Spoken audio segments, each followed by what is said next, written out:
আসসালামু আলাইকুম সুপ্রিয় দর্শক, আজকে আমি রান্না করতে এসেছি মাছ, ডাল, ডিম, শাক ও ইলিশ মাছ ভাজি।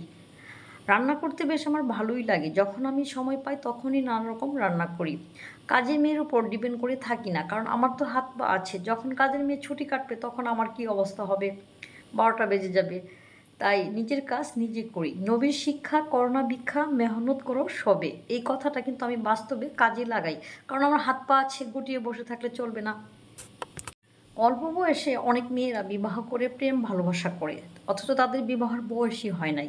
14, 15, 18 বয়স হয় নাই, কিন্তু তারা শ্বশুর বাড়ি গিয়ে ঠিকমতো রান্নাবান্না করতে পারে না। কিন্তু শ্বশুর শাশুড়ি দেবর ভাসুরদের বদনামি নিয়ে আসে বাপের বাড়িতে, এনে বলে যে মা আমাকে বেশি কাজ করায়। অথচ অল্প বয়সে স্বল্প জ্ঞান, এই বয়সে বিয়ে কেন? তারা কিন্তু বিয়েটাকে বেশি প্রাধান্য দেয়।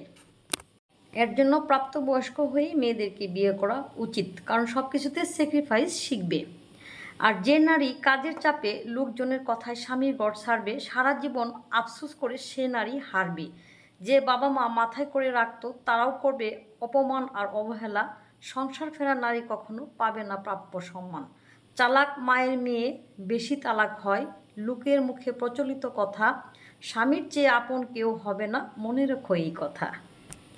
আর কথায় আছে না যে সুশিক্ষিত কন্যা সকল সুখের ধন্যা। একটা শিক্ষিত কন্যা শ্বশুরবাড়িতে গিয়ে দেবর ভাসুর ননদ শ্বশুর শাশুড়ি সবার কিন্তু মন জয় করতে পারে। আর প্রত্যেকটা নারীরই এই গুণ থাকা উচিত, বিশেষ করে রান্নাবান্না এবং এই গুণগুলি।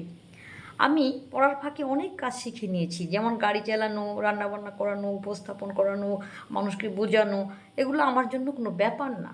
আমাকে কেউ অপমান করতে পারবে না, কেননা আমি ছোট থেকেই সব কিছু শিখে নিয়েছি। বিবাহিত মেয়েরা কাজ করো শ্বশুরবাড়ি, তবে পাবে মধুর হাঁড়ি। সংসারে কিন্তু নানা রকম সং হয়, এই সং নিয়েই হচ্ছে সংসার। যেমন দেবর ভাসুর ননদ, তারপর আত্মীয় স্বজন, তাদের অনেক চাহিদা থাকে। প্রত্যেকের মন জয় করে চলতে হবে। ছোটদেরকে স্যাক্রিফাইস করতে হবে, বড়দেরকে সম্মান করতে হবে। আর তালের সাথে তাল মিলিয়ে কিন্তু চলতে পারলেই লাইফটা অনেক সুন্দর। ছোটদেরকে সবসময় একটু বেশিই দিতে হবে, আর বড়দেরকে একটু ধৈর্য ধরতে হবে। বড়রা অনেকে আছে রেগে যায়, এটা কিন্তু কখনোই করা যাবে না। আর বাপের বাড়িতে এগুলা বিচার আচার দেওয়া যাবে না, তাহলে সংসারের বদনামি হবে। সংসারে একটু বেশি একটু কম, যে বেশি ধৈর্য ধরে সেই হলো উত্তম। ধৈর্য ধরতে হবে আমাদেরকে। সবাই ভালো থাকুন, ধন্যবাদ।